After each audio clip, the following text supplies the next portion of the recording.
Hi everyone, Chris Natsky here with Black Belt Leadership Speaking and Coaching with your Mind of a Champion tip of the week, your first installment for 2019. So I want to say Happy New Year to everybody. And if you're like me, I take time the last 2 weeks of the year and I get really clear about the intentions that I have for the upcoming year. Review the past year and then really take a look at what I want to create going forward. And many of us will call those resolutions. And everyone seems to be on that quest this time of year, changing activities, changing behaviors, etc. And there's a real mixed bag about resolutions. In fact, most people say now that they don't work. And if you don't believe me, just go try to get on one of your weight machines at the health club this week with all the people that are there with their resolutions to get in shape for the new year, and then just wait them out over a couple of weeks, and pretty soon it's going to be no problem getting on those machines. So what I realize though is when we have powerful intentions for the year, they can really carry us through. And if you've been a watcher of these blogs over the last year, you've noticed that oftentimes I talk about what we focus on will expand in our lives. It's just a natural thing. It's a part of the brain actually. It's called the reticular activating system. When we look for something, we tend to find it in our lives. And what I realized when I was putting my intentions together is oftentimes what happens is I'll put my intentions based on things that I don't want currently that I want to change. And we know as leaders that if what we focus on expands, if we want to focus on health, we focus on wellness, not on sickness. If we want wealth in our life, we focus on prosperity, not lack. And if we want love and relationships, we focus on connection, not on separation. So it was really a curious thing for me to look at, and I thought, wow, one of the things that my teachers have always told me is the best way to move toward transformation and get what you want is to be in gratitude for what you currently have. To be in that state of gratitude all the time. And as a result of my coaches telling me that, one of the things that I've been doing, one of the practices that I've been doing over the last 5 years is something I call the gratitude sandwich. And so what I do each morning when I do my daily check-in, thank you, Gary and Kathy Hawk, is I look at and I bring up in my mind 5 things that I'm currently grateful for, and that's how I start my day. And then at the end of the day, what I do is I actually have a gratitude journal, and I note 5 more things that I'm grateful for occurring in that day. And it's really interesting because what it does, it keeps me in this energetic of the amazing things that I have happen in my life. And it's kind of this beautiful bookend in this cycle that continues, that keeps me in a really great energy. And what's really neat about this is gratitude doesn't just make you feel good, it's actually even good for your health. So there's hi everyone, hi Tanya, I see Tanya's there, and Julius Sterling is there, thanks for joining me. There's a guy named James Emmons, and he wrote this book called Thanks.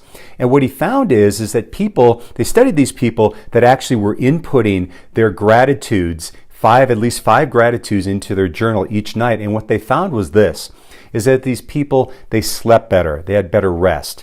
They had 25% greater happiness. I don't know, if you want any more happiness in your life, that might be the thing to do. They found some other things that were great. They found that their relationships flourished, and they also found that negative thoughts couldn't exist at the same time as the positives could. So there was a real great impact in their lives. So I got to thinking, I thought, I'm already doing this gratitude thing, but where can I up level my game? Because when I really started to think about it and what I wanted to create for 2019, I realized I've got an opportunity to up level my gratitude game as well. So these are the 3 things that I'm going to focus on this year, and I'd encourage you to give them a try as well. So the first thing is that be grateful for the little things. I think oftentimes it's really easy for us to focus on the big things in our lives, our work, our health, our relationships, and those are all important and certainly something we need to have gratitude for at all times. But what I found is when those things maybe aren't going as I want them to, it's easy for me to get off track. But the thing is there's always something to be grateful for. It could be a conversation with a stranger. It could be your car. It could be a cool breeze or sunshine or a bird singing. I don't know. It could be whatever it is. But we can always find something to get ourselves in that energy of gratitude, which then attracts better things into our life. The next thing is to be in a state of gratitude for those people around us. I don't know about you, but when I get really busy, sometimes it's easy for me to forget to appreciate the people that are around me, the people that, and my loved ones, obviously, but also the people that I'm in interaction with in my business, the people that serve me. And so taking the time to express gratitude and appreciation, because what's really interesting is what we appreciate will then appreciate in our lives.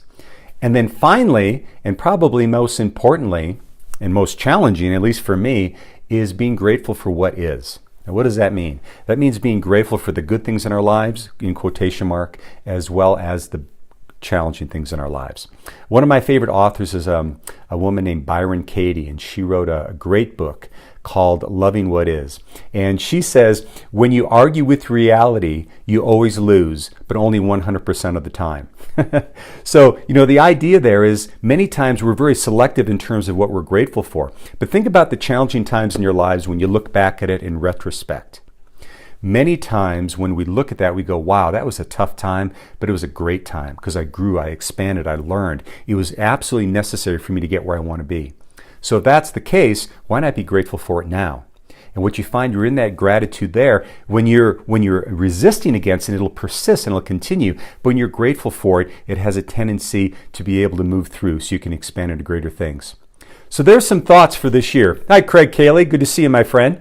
There's some thoughts for you this year about focusing on, if you're going to have a resolution, focus on gratitude. Focus on those things that you're most grateful for in your life and make it a practice. And I can guarantee you at the end of the year, you're going to see transformation and you're going to be grateful that you did.